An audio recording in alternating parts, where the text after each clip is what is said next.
What if I told you that peace isn't found, it's created?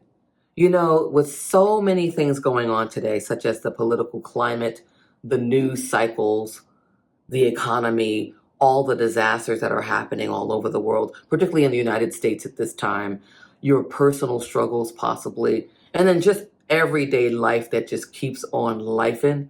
One of the things that we can control is our peace. Today, I want to talk to you about how to find inner peace when everything just feels out of control, which I know many of us might feel at this time. The first thing I want to share with you is to begin to think about how you can control your energy and begin setting boundaries around things that no longer serve you or that rob you of your peace. Oftentimes when we think about uncertainty and there are things happening around us, it impacts our mental health, and we begin to feel a sense of hopelessness and a sense of despair.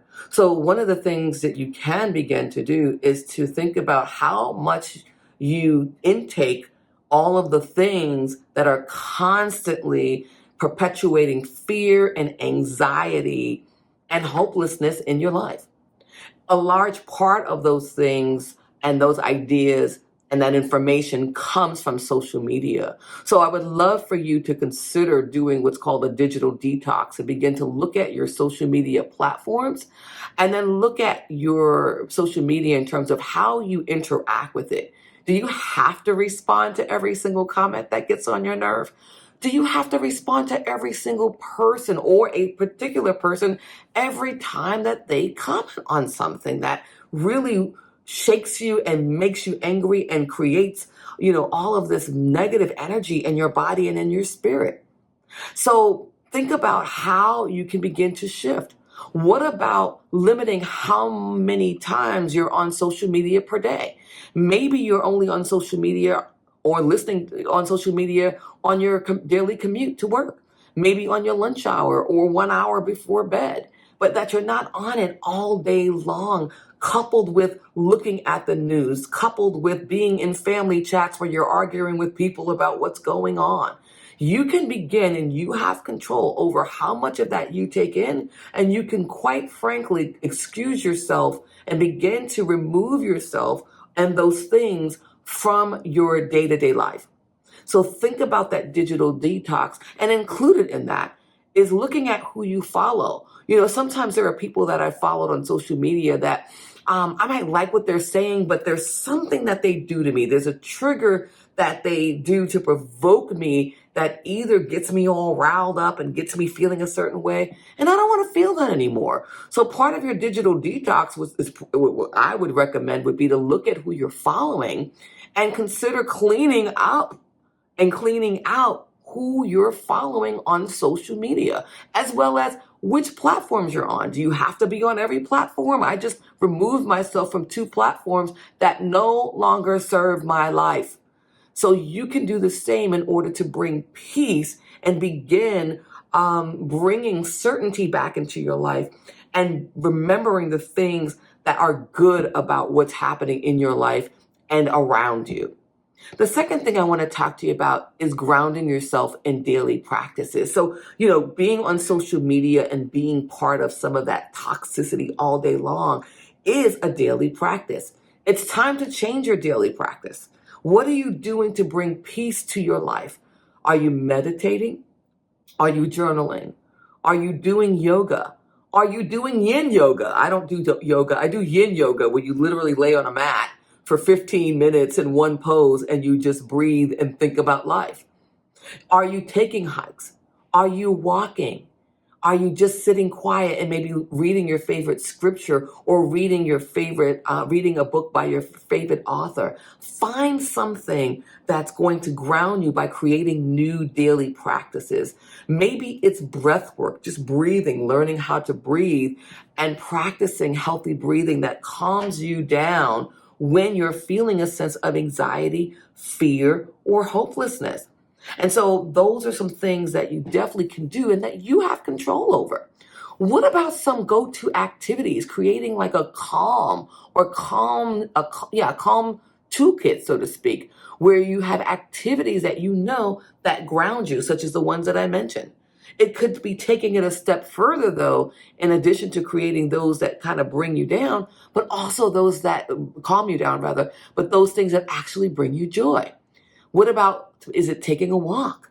Is it calling that friend that makes you laugh and giggle and you have a good time? Is it watching just the funniest show that may not have any substance in it, but it just makes you laugh and you just feel so energized after watching it? What is it? What's going to be part of your calm toolkit that brings you back and recenters you and brings you peace?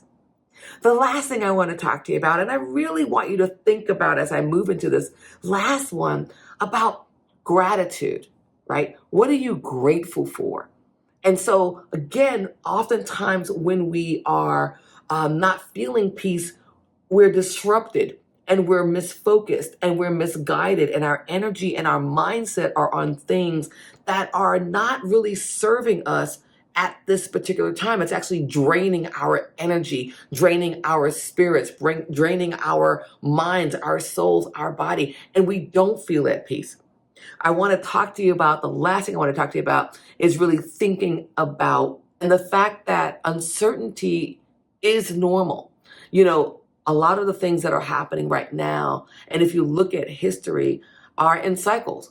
And so what's happening today is not necessarily what's going to be happening forever. And remembering that life is about seasonality. And so if you can put it in perspective and know that this news cycle, for example, is not going to last forever. And so shifting your perspective about uncertainty and about the way things are is certainly an opportunity for growth.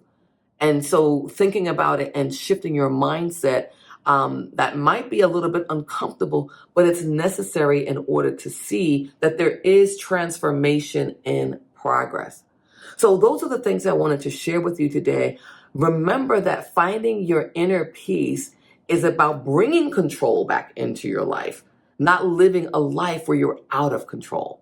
So in the comments section, answer the question, what's one thing that you're grateful for today that brings you peace? In an earlier video that I did when I first started my YouTube channel, I talk about the simplicity of life. And I really do mean it when I say that I go back to the simplicity of life. I start thinking about the fact that I have clean water that I can walk over to my faucet, turn it on, and I don't have to walk 10 miles for clean water. I have clean air. I have a safe place to live. Those things are not to be taken for granted. And if you start to think about those things and think about the things that you have around you, the people that you have around you, that will also help bring you peace and help recenter you.